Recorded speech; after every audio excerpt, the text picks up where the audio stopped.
जोहार।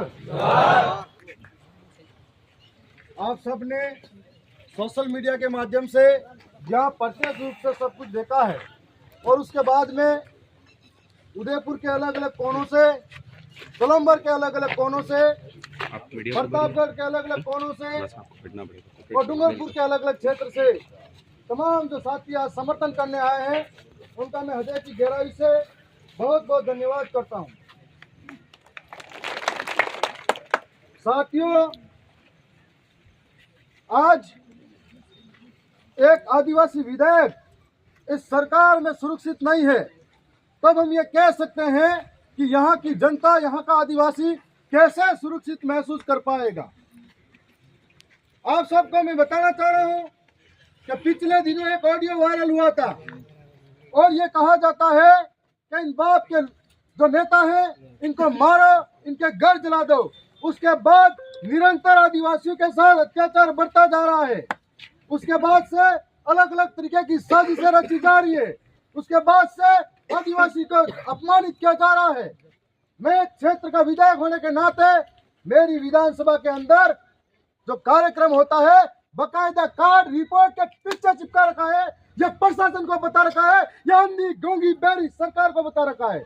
उसके बाद कहते हैं कि बिन बुलाए आए हो, इतना फिर से अपमान करते हैं। उसके बाद में उस कार्यक्रम में जाने के बाद में 2 दिन पहले पुलिस प्रशासन को प्रोटेक्शन मांगने के लिए कहता हो कि मेरे साथ गलत हो सकता है। यहाँ के लोगों द्वारा पूर्व में भी, वहाँ के भाजपा के गुंडों द्वारा पूर्व में भी 9 अगस्त के कार्यक्रम में हमारे ऊपर लाठियां बरसाई थी, पत्थर मारे थे, तब भी हमने चेतावनी दी थी। उसके बाद में हम चुनाव के प्रचार में गए थे, तब भी इन लोगों ने हमारे साथ में हाथापाई की थी। हमको अंदेशा था, इसलिए प्रशासन से अवगत कराया था, लेकिन मेरी आंखों के सामने मैं चिल्लाता रहा, ये मेरे जिलाध्यक्ष है, मैं चिल्लाता रहा, ये मेरे कार्यकर्ता है, इनको मार रहे हैं, आप उनको बचा लीजिए, लेकिन कोई बचाने नहीं आता है। उनकी आंखों के सामने दौड़ दौड़ के गाली गलौज की जा रही है, वो वीडियो में भी दिख रहा है। प्रत्यक्ष यहाँ का डीवाईएसपी गवाह है। फिर कह रहे सबूत चाहिए, कौन सा सबूत चाहिए इनको? और तो सामने देख रहे हैं, उसके बाद सबूत मांग रहे हैं। और उसके बाद में प्रशासन कहता है कि आपको यहाँ से जाना पड़ेगा और यहाँ पे कोई कार्यक्रम नहीं होता है। मेरी पीठ पीछे कार्यक्रम धोखे से करते हैं। इसका मतलब यह सब उस सरकार के इशारों पे काम करने वाले लोग हैं। इसका मतलब सबके सब गुनहगार हैं। मैं इस मांग के साथ में 2 दिन धरने पर बैठा हूँ और 2 दिन धरने पर बैठने के बाद में यह कलेक्टर इसलिए आया हो कि जब तक मांगे पूरी नहीं होती है इसी सड़क पे 5 साल हो जाए तो भी सोऊंगा। और 3 दिन हो गए, आपने देखा होगा लसाड़िया के अंदर इनको तब कोई जांच की जरूरत नहीं पड़ी थी। कोई प्रतिमा के माला डालने पर 1 घंटे में आदेश लेके आ जाते हैं इनको निलंबित करने का। कभी कोई छोटी मोटी बात करता है अहमदाबाद में जाके उठा के ले आते, तब कहते हैं कानून के हाथ लंबे हैं, इनकी नजर लंबी है। आज कहाँ गई इनकी नजरें, इनके हाथ लंबे कहाँ गए? ये बात हम पूछना चाहते हैं कि झूठे और भ्रम फैलाने वाली बातें हमारे सामने नहीं होनी चाहिए। मैं आज सीधे तरीके से, हम लोग ज्ञापन देने जा रहे थे, हमको रोका, कौन सा आदेश के तहत रोका गया, यह हम आपसे पूछना चाहते हैं।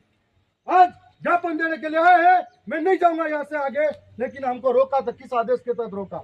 हमारे लोगों के साथ में बीच में आकर जिन्होंने गुंडागर्दी की है, जो भर्ती के बेस में गुंडे छिपे हुए हैं, वो सामने आए, बताए कि क्यों मुक्केबाजी की हमारे लोगों के साथ में। ये हमको उकसाने की कोशिश की जा रही है। आज सरकार के सामने हम लड़ रहे हैं। हमारे लोगों के सामने सरकार को सोचना चाहिए किस तरीके से हमारे क्षेत्र के अंदर शिक्षा की व्यवस्था चरमराई हुई है। सोचना चाहिए कि किस व्यवस्था के अंदर हमारे चिकित्साओं की व्यवस्था कैसी चरमरा रही है। जब प्रतापगढ़ के वीडियो देखते हो आप लोग, बांसवाड़ा के वीडियो देखते हो आप लोग, यहाँ पर आदिवासियों के साथ में क्या दयनीय स्थिति है, तो अपनी पेट की भूख मिटाने के लिए अपनी औलाद को बेच देते हैं। ये सरकार को सोचना चाहिए, यहाँ की स्थिति ऐसी बनी हुई है। यहाँ पर सोचना चाहिए, यदि बारिश के टाइम पे अगर पानी आ जाता है तो कोई सड़क पार करने के लिए 8-8 दिन तक इंतजार करना पड़ता है। तब सरकार को सोचना चाहिए, लेकिन आदिवासियों को सदन में बैठकर गाली देते, इनकी मानसिकता दर्शाती है कि आदिवासी से नफरत करने वाले लोग हैं।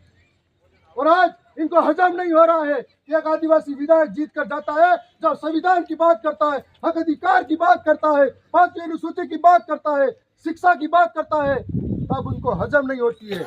और ये बात आज इनको इसलिए भी हजम नहीं हो रही है कि यहाँ का एक एक नौजवान जागरूक हो गया है।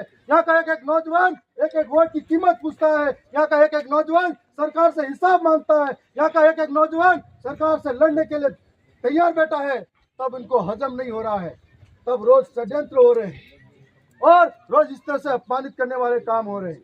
पिछले दिनों मेरे साथी के साथ में बांसवाड़ा बागीदोरा के अंदर भी पत्थरों से हमला हुआ था।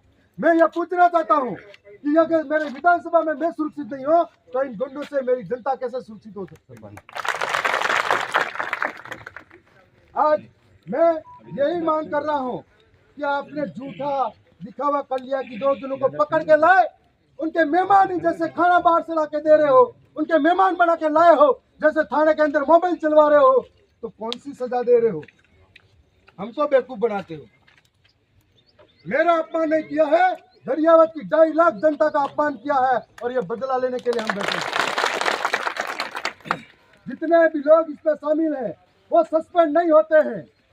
जितने भी लोग अपराधी हैं वीडियो में सरेआम दिख रहे हैं और नेताओं के गाड़ी में रात घूम रहे हैं, अगर वो पकड़ में नहीं आते हैं तब तक मेरी तरफ से ये ऐलान है यहाँ पर कि मैं इसी सड़क पे सोऊंगा, चाहे बारिश हो चाहे कोई भी मौसम हो, मरूंगा जीऊंगा। ये शासन प्रशासन की जिम्मेदारी है, राजस्थान सरकार की जिम्मेदारी है।